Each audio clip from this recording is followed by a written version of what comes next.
বুবলিকেও ভালোবাসি। বিবাহ অ্যাটেন্ড হয়ে গেল। তারা তো আমার দেবর সবাই, আমি এটা বলি।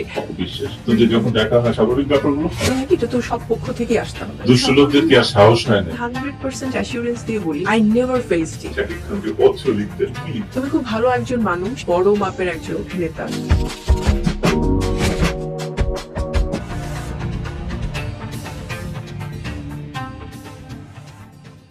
আপনাদের সবাইকে স্বাগত জানাচ্ছি আয়োজন স্টুডিওর বিশেষ আয়োজন স্টার ডায়েরি অনুষ্ঠানে।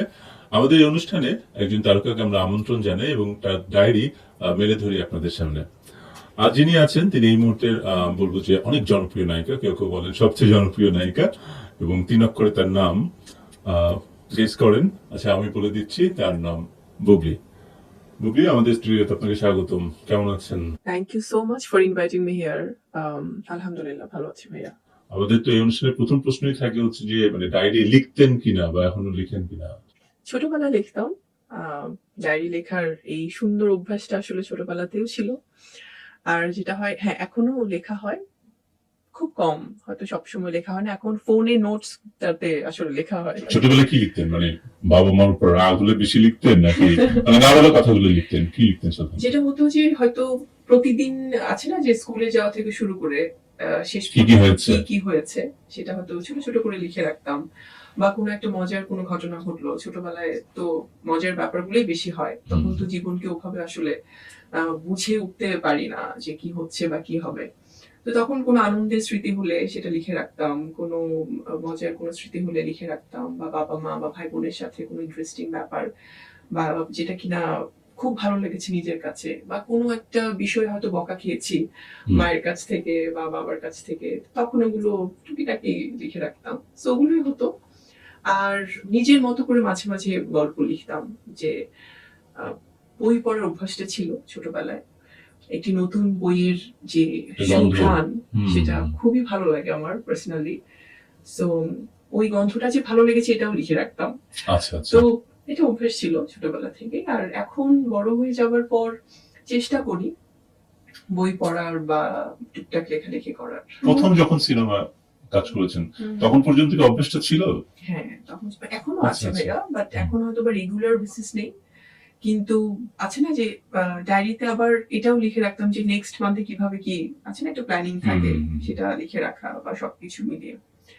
আর ডায়েরির কোন বিষয়টা মনে পড়ে, মাঝে মাঝে আমরা তো অনেক সময় অনেক কোটস লিখতাম, যে জীবন থেকে আছে না অনেক ধরনের কোটস যেটা আমাদের অনেক ভালো লাগার। তো সেখানে হয়তো সফলতার বা জীবনমুখী কোনো কোটস লিখলে এখন মাঝে মাঝে রিলেট করি, যে তখন হয়তো অনেক কিছু না বুঝে লিখতাম বা বই পড়া থেকে লিখতাম, কিন্তু এখন জীবন বোধ থেকে অনেক কিছু জেনে বুঝে সেটাকে রিলেট করতে পারি, এটা মনে পড়ে। প্রথম যখন সিনেমা আপনি করতে আসলেন তখনকার ঠিক কোন কথাটা এখন মনে পড়ছে?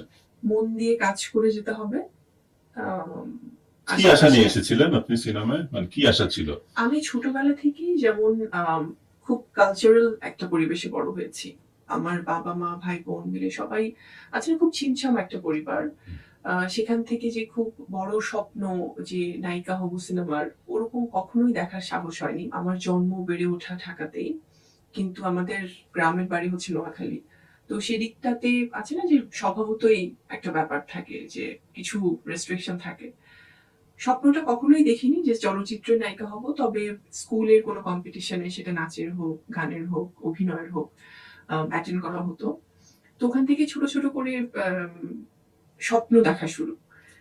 আয়নার সামনে নিজেকে দেখতাম, একটু যদি কোনো একটা, তখন তো আসলে এত চ্যানেল ছিল না আমাদের, আমরা যেহেতু 90s কিড, 90 দশকের, তো একটি মাত্র চ্যানেল ছিল এবং প্রচুর সিনেমা হল ছিল। হয়তো বা কোনো বড় উৎসবে যখন সিনেমা রিলিজ হতো, বাবা মায়ের হাত ধরে যেয়ে দেখতাম। তো ওই যে দেখতাম, বাসায় এসে আয়নার সামনে হয়তো কোনো একটা গানের লাইন নিজে নিজেই বলছি বা নিজেকে দেখছি, ওরকম করেই শুরু। যখন আমি সংবাদ উপস্থাপনায় আমার ক্যারিয়ার শুরু করি মিডিয়াতে, তখনও ভাবিনি যে এভাবে কখনো স্বপ্ন দেখতে পাবো, কারণ মনের মধ্যে সবসময় একটা ভালোবাসা ছিল অভিনয়ের প্রতি। আমার পরিবারে তো কেউ অভিনয় ওভাবে নেই, যদিও আমার বড় বোন অনেক ভালো একজন সঙ্গীত শিল্পী, মিমি আপু। সো আপুকে ছোটবেলা থেকে দেখেছি যে গানের সেই চর্চাটা আছে, টিচার আসছে গান শেখাচ্ছে, এবং আমার মেজো বোন স্পোর্টস এর সাথে খুব রিলেটেড ছিল। তো আমার ছোট ভাই ও আবার দেখা যাচ্ছে খুবই এরকম কালচারাল মাইন্ডেড, গিটার বাজাচ্ছে, শিখছে। তো আমার যেটা হতো, আমি সেই নাচটা বা অভিনয়টা এই জায়গাগুলোতে আমার খুব ইন্টারেস্ট ছিল। তো সেখান থেকে যেহেতু স্বপ্নটা মনে ছিল, যখন সিনেমার জন্য প্রস্তাব পেয়েছি তখন একদমই এক বাক্যে না করে দিয়েছিলাম। আমার প্রথম সিনেমা নিয়ে বলছি না, তারও আগে। তো হয় না, যখন আমি একটা প্রাইভেট চ্যানেলে নিউজ পড়তাম, তো প্রাইম টাইম নিউজ পড়ছি যাচ্ছি, বা ওই সময়টা তো হয় কি, প্রাইম টাইম নিউজের সময় কিন্তু অনেক রাশ থাকে চ্যানেলে, অনেক মানুষ আসেন বা কথা বলেন বা দেখেন। তো ওভাবেই যখন বলা হতো যে আপু আপনি এই বিজ্ঞাপনটাতে কাজ করতে চান, যদি হয় আমরা ওভাবে যোগাযোগ করবো, বা আমাদের এই সিনেমা, আমরা তো সিনেমা রিলেটেড, কারণ অনেক রকম সেক্টর থেকেই তো আসে, বা সিনেমা রিলেটেড কোনো স্ক্রিপ্ট, তো তখন মনে হতো যে না, এটা তো হবে না, এটা তো পরিবার থেকে কখনোই দেবে না। বা আমিও তো পড়াশোনা নিয়ে তখন ব্যস্ত, পাশাপাশি সংবাদ উপস্থাপনায়। কিন্তু সেই না থেকে কিভাবে যে হ্যাঁ হয়ে গেল প্রথম সিনেমায়, যখন ওভাবে সবকিছু মিলে ব্যাটে বলে মিলে গেল, দেন ওই উত্তেজনাটা থেকে, যে না ফার্স্ট সিনেমা, সেই এক্সাইটমেন্টের থেকে টেনশন বেশি ছিল, যে কিভাবে পরিবারকে ম্যানেজ করব। বা যখন আমার প্রথম সিনেমা টিম থেকে আমার সাথে যোগাযোগ করা হলো, তাদের প্ল্যানিং বা সবকিছু, তো ওভারঅল মানে এক্সাইটমেন্ট তো ওভাবে ছিল না, ছিল টেনশন, যে পরিবারকে কিভাবে ম্যানেজ করবো, আমি একটা চ্যানেলে আছি, এখানেই বা কি বলবো, বা আমার পড়ালেখা কি হবে, বা একটা এত বড় একটা প্ল্যাটফর্ম, এত বড় একটা মাধ্যম, চলচ্চিত্র, সেখানে আমি কিভাবে কি করছি, বা প্রথম সিনেমার পরে তো জার্নিটা জাস্ট স্টার্ট, সবকিছু মিলে একটা ডিফারেন্ট অনুভূতি ছিল। তো এটা হিউজ একটা ব্যাপার ছিল আসলে ডিসিশন নেওয়া সেই মুহূর্তে। যদি আপনার প্রথম সিনেমার নায়ক শাকিব খান না হতো, আপনার স্ট্রাগলটা কি, মানে বা আপনার স্ট্রাগল করতে হতো কিনা আপনার মনে হয় আমাদের ইন্ডাস্ট্রির পয়েন্ট অফ ভিউ থেকে? আমার জায়গাটা থেকে না যেটা হয়, আমি আসলে সবসময় আমার পড়ালেখাতেও আমি এটা ট্রাই করেছি, যে আমি কোনোদিন স্কুল মিস দিব না। প্রত্যেক সময় আমার কাছে মনে হতো যে আমার স্কুলের স্কোরটা, আমার রেজাল্টটা ভালো হতেই হবে। এবং আমি যে ইউনিভার্সিটিতে পড়বো, একটা ভালো ইউনিভার্সিটিতে পড়তে চাই, সেখানে পড়াশোনা করতে হলে আমাকে প্রচুর স্টাডি করতে হবে সেখানে চান্স পেতে হলে।